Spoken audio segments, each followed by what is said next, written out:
Hi everyone! It's me, Angel. Welcome back sa aking YouTube channel. Ang ating video for today ay para po sa ating mga employees dyan. Mga employed SSS members na kung saan na-deny po ang kanilang SSS sickness application dahil late filing ang kanilang HR. So meron tayong babasahin na comment dito guys. Itago ko na lang yung pangalan niya. Sabi niya, paano po pag na-late na si HR ng file sa sickness benefits at nag-email na denied na po, ano po ang gagawin? Okay, sa ating mga employees dyan guys, kapag dininay na ni SSS ang application nyo sa sickness dahil late filing po ito, wala na po kayong magagawa dyan. Pero, ngayon dahil employed po kayo, titingnan nyo po ngayon sino ba yung may mali. Ngayon kung sinabi mong mali ng HR nyo dahil late filing si HR nyo, then nasa HR nyo ang mali guys. So kapag ganito yung mangyayari, ang gagawin niyan, gawan nyo po ng incident report, yung HR na kung saan late nang nakapag-file ng sickness nyo, kaya po na-denied ang iyong benefits dapat na makukuha kay SSS sa mga araw na wala kang natatanggap na sahod dahil nagkasakit ka. Huwag po kayong matakot guys gumawa ng incident report.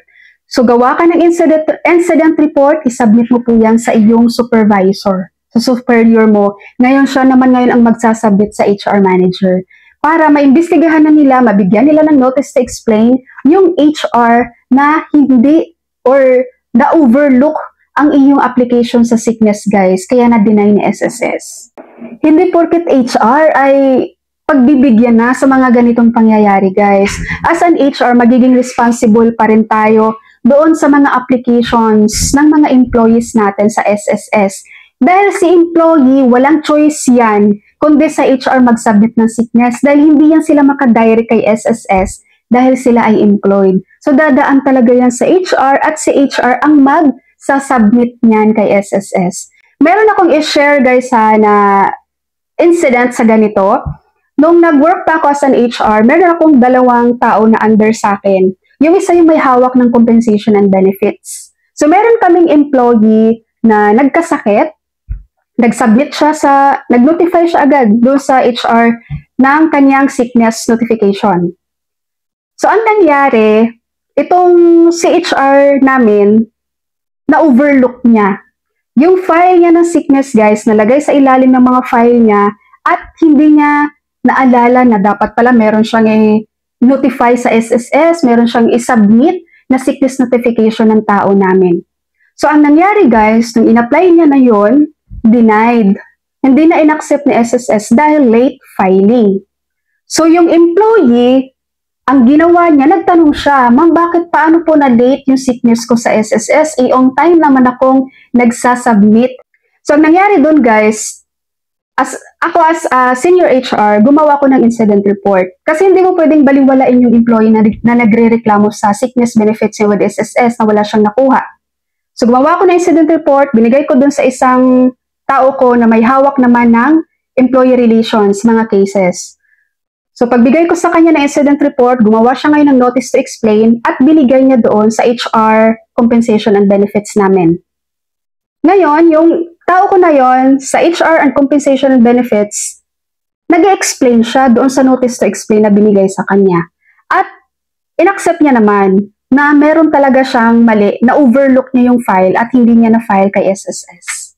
So ngayon, hindi natin pwedeng, total in-accept niya naman, i-let go na lang, hindi pwede kasi nga naghahabol si employee. So ang nangyayari doon guys, kung magkano supposedly ang makukuha ni employee na sickness kay SSS, authority to deduct ang nangyari doon sa HR na kung saan siya ang nagkaroon ng mali at hindi niya na-apply sa SSS yung sickness ng tao. In short, binayaran pa rin namin yung employee kung magkano dapat yung sickness benefits na makukuha niya kay SSS at yung amount naman na yon ay deduction doon sa HR na may pagkakamali na nakalimutan i-enroll ang kanyang sickness benefits. Of course, due process ang mangyayari doon guys. Kaya kapag may mga ganito, katulad dito sa nag-comment no, sa case mo na to, gawan mo siya ng incident report para makuha mo pa rin ang dapat na sa'yo na sickness. So dadaan naman yan due process guys, hindi mo naman yan biglaan, no? Meron namang investigation na mangyayari dyan kung may pagkakamali ba talaga yung HR. At kapag mapatunayan na mali talaga, then wala nang choice kundi siya ang magbabayad doon sa employee ng sickness benefits niya. At huwag kalimutan, lagi talaga yung may authority to deduct guys. Hindi pwedeng basta-basta lang yung ibabawas din sa employee. Okay po, so sa ating mga employee dyan guys, wala kayong choice. Pagdating po ng sickness application nyo kay SSS guys, wala kayong ibang choice. Hindi kayo makakapag-file ng sickness nyo sa sarili nyong SSS online. Dahil hindi tatanggapin ni SSS yan. Doon talaga kayo sa HR nyo mag-submit. So ang gagawin nyo lang yan lagi, i-follow up nyo, everyday follow up nyo yung HR nyo.